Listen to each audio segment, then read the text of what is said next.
Bismillahi rahmani rahim. Wa sallallahu ala sayyidina Muhammadin wa ala alihi at-tayyibin at-tahirin. Amma ba'd. Assalamu alaikum wa rahmatullahi wa barakatuh. Tukiendelea kujibu maswali ambayo kwamba mara nyingi imekuwa yakiwasumbua vijana, yakisumbua jamii,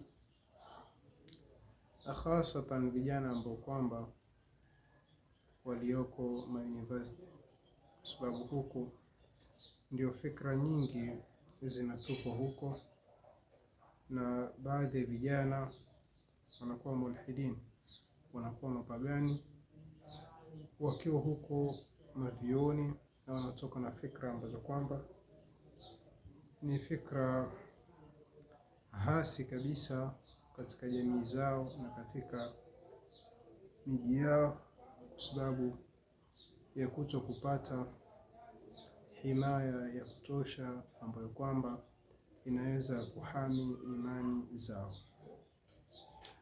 Swali ambalo kwamba tutajibu leo, au mushkila ambao kwamba tutajibu leo, ni swali ambalo kwamba wengi wamekuwa wakijiuliza na wamekuwa wengine wakikosa majibu. Kwa nini Mwenyezi Mungu Subhanahu wa Ta'ala ameumba moto? Ikiwa Allah Subhanahu wa Ta'ala ni Rahim, ni mpole, ni latif, anawapenda waja wake, kwa nini ameumba moto? Awalan, Allah Subhanahu wa Ta'ala, Mwenyezi Mungu ameumba moto kama sehemu katika uadilifu wake na rehema zake. Nukta muhimu hiyo, kabla hatujaanza jawabu kwa tafsiri, kwa ufafanuzi zaidi. Mwenyezi Mungu ameumba moto kama sehemu katika uadilifu wake na kama sehemu katika rehema zake, kwa sababu lengo la kuumba moto ni sehemu ya iqab, ya adhabu kwa madhalimu na mujrimin, watu waovu, ndio sehemu ya kuadhibiwa humo. Lakini hapo hapo ni himaya, ni kinga kwa waumini, na ni uadilifu kwa wale ambao kwamba waliodhulumiwa na hawa madhalimu. Lakini pia ni sehemu kama tahadhari kwa waumini kwamba msiniasi, msifanye haya, msifanye haya, kwa sababu mkifanya haya mwisho wenu ni hapa. Hili ndio jawabu kiufupi. Kwa tafsiri kwa urefu tutalijibu katika nukta 4.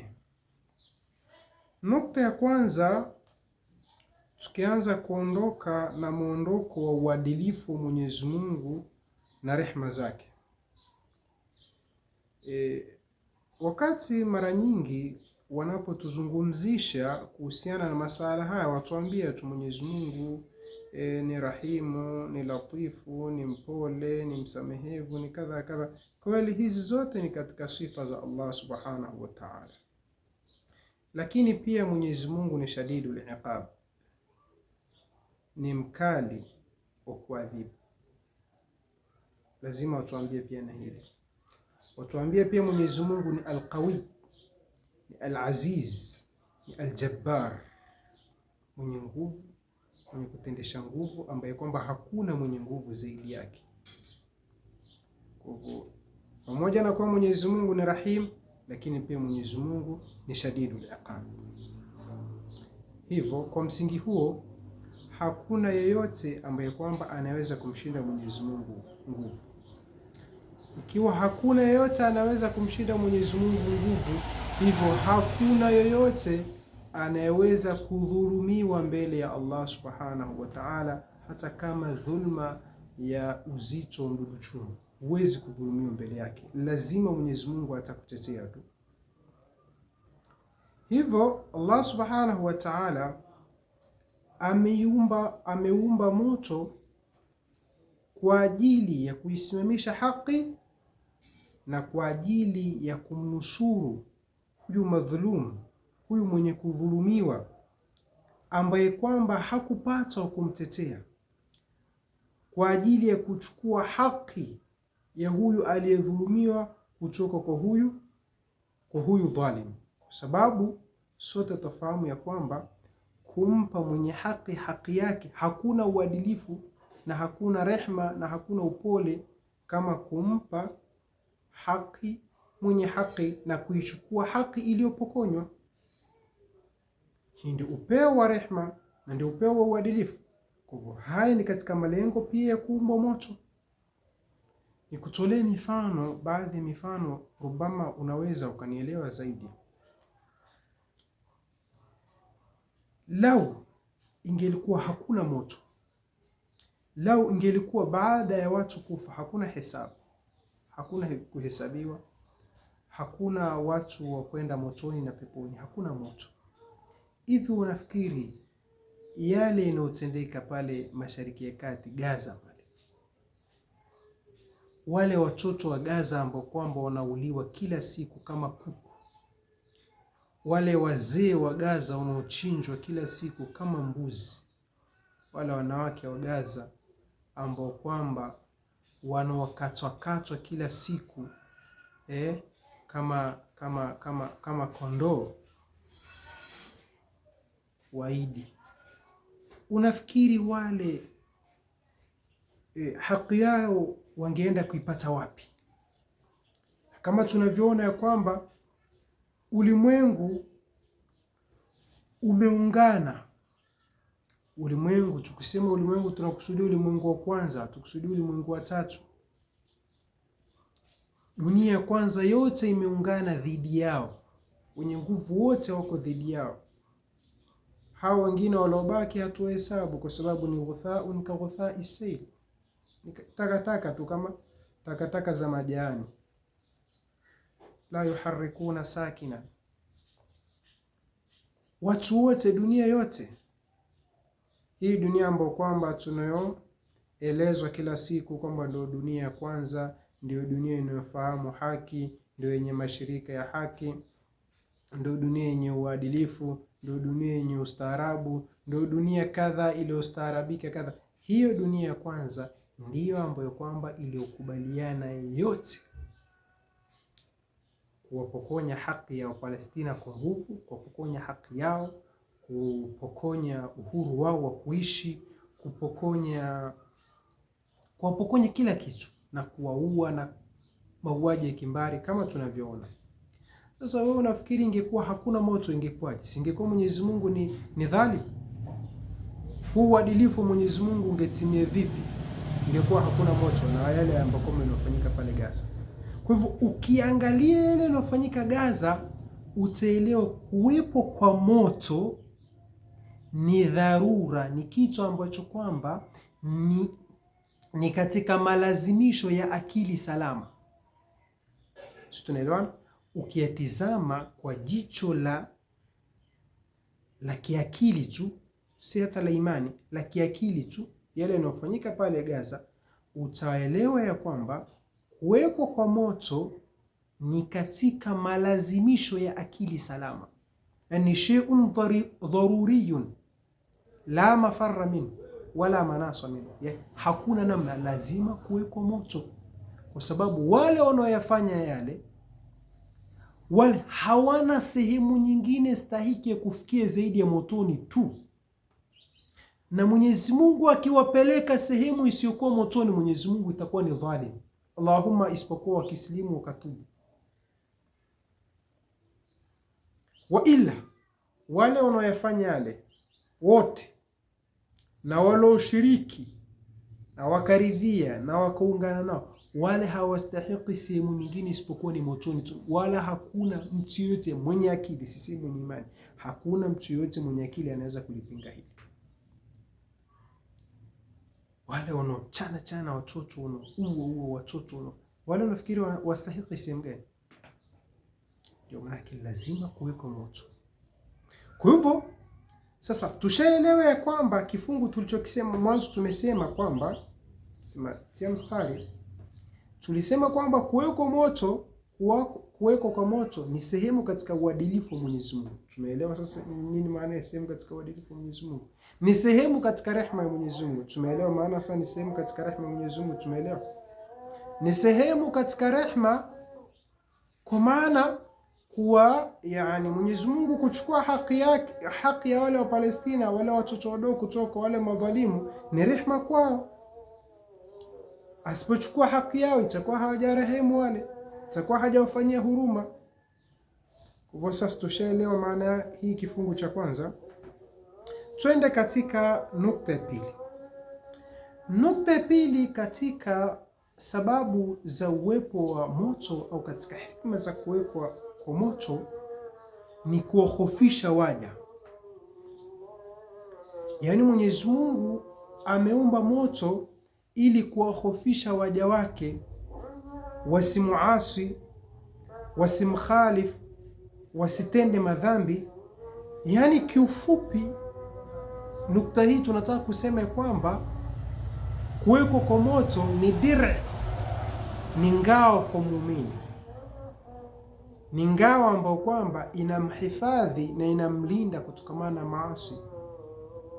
Sababu ukifikiria nikitoswali bwana kesho na moto, nikiua bwana kesho kuna moto mkali wa Allah subhanahu wa ta'ala, wa huwa shadidul iqab, mkali wa kuadhibu, hakuna mwenye kuadhibu zaidi yake. Itakuwa ni ngao. Kwa hivyo ikiwa ni ngao, hutoua, hutoiba mali za mtu, hutowadhulumu watu, hutofanya hivyo. Kwa hivyo wachilia mbali wewe utakuwa umeokoka, lakini pia utakuwa umewaokoa wengine, umewalinda watu wengine kutokana na shari zako. Kwa hivyo pia kuwekwa kwa moto ni sehemu katika sehemu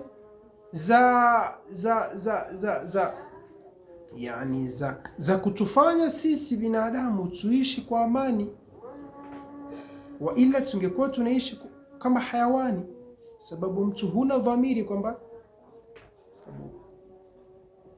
mathalan tu hapa duniani haya majela yamewekwa kwa sababu gani? Katika sababu za kuwekwa haya majela pia ni kudhibiti nidhamu katika maisha. Sababu ingekuwa hakuna jela, hakuna hizi mahakama na nini, ingekuwa watu wanaishi tu kama hayawani. Mtu anaweza kumuua tu mtu kwa sababu anajua hakuna hisabu wala hakuna iqab.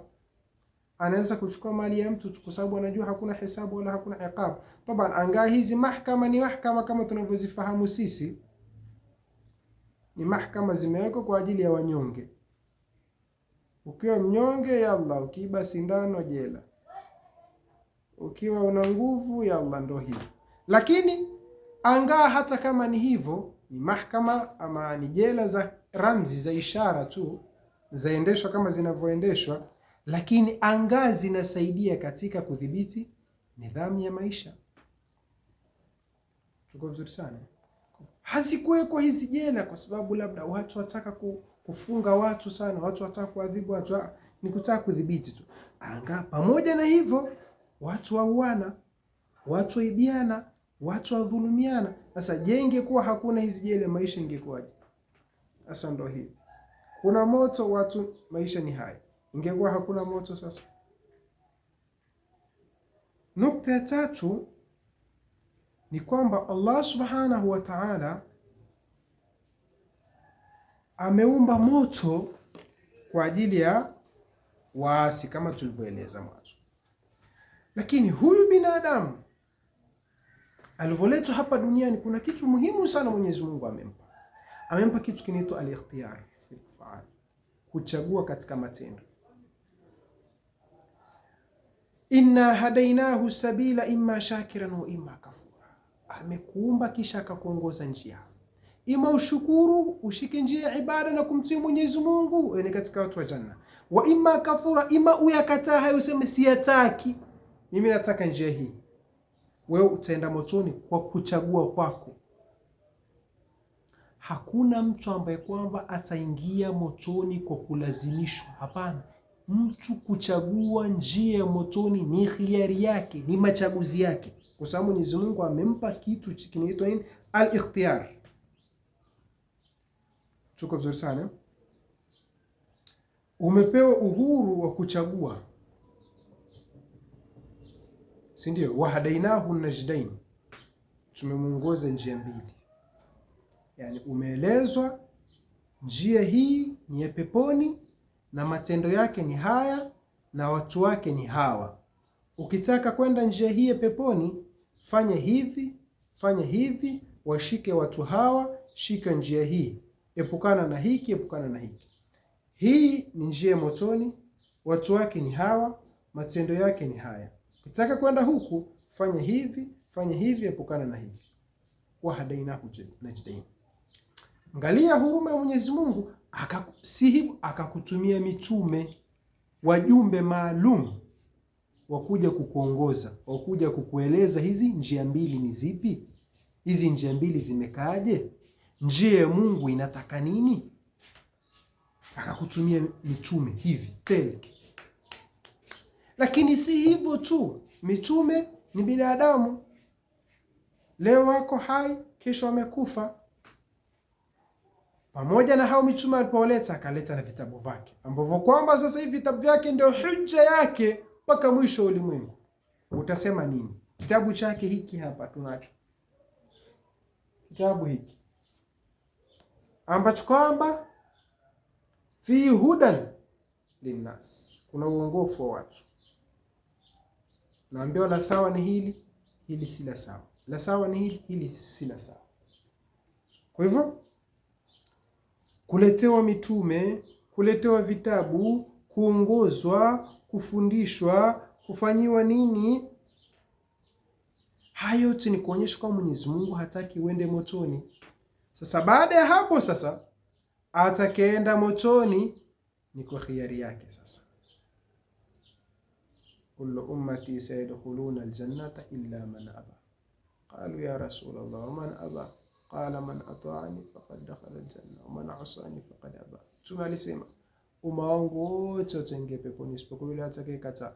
Sasa akasema nani atakayekataa kuingia peponi? Akasema atakayenitii mimi, huyo ni katika janna, atakayeniasi huyo kashakataa janna. Kwa hivyo kuingia motoni baada ya hapo sasa ni khiari yako. Kwa hivyo sivyo vile mnavyo saurisha kwa Mwenyezi Mungu hataka kuingiza watu motoni. Kadha kwa Mwenyezi Mungu la yuridu an yudkhilaka an-nar. So Mwenyezi Mungu hastafidi na chochote akikuingiza peponi au akikuingiza motoni. La yadhuru shay'an. Lakini haya yote ameweka kwa ajili ya kutimiza msingi wa uadilifu wake. Yani adil.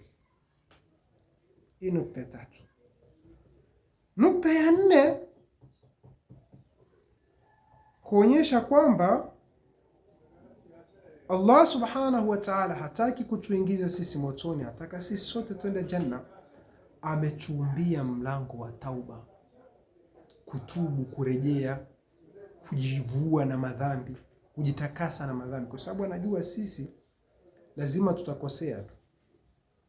Ajua sisi binadamu kwa vile maumbile yetu yalivyo, khuliqal insanu dhaifa, lazima utakosea tu. Akakufungulia mlango ni mlango wa toba, kwamba ukikosea tubia, ukikosea tubia. Hata ukifanya madhambi aina gani, ukikubali, ukaitarifu, ukarejea, ukajuta, ukalia, mimi nakusamehe. Qul ya ibadi alladhina asrafu ala anfusihim la taqnatu min rahmatillah inna Allaha yaghfiru dhunuba jami'a. Allah sema, enyi waja wangu ambao kwamba mlofanya israfu katika nafsi zao za madhambi, israfu ya madhambi, yani mmefanya madhambi hata mmepituka mipaka.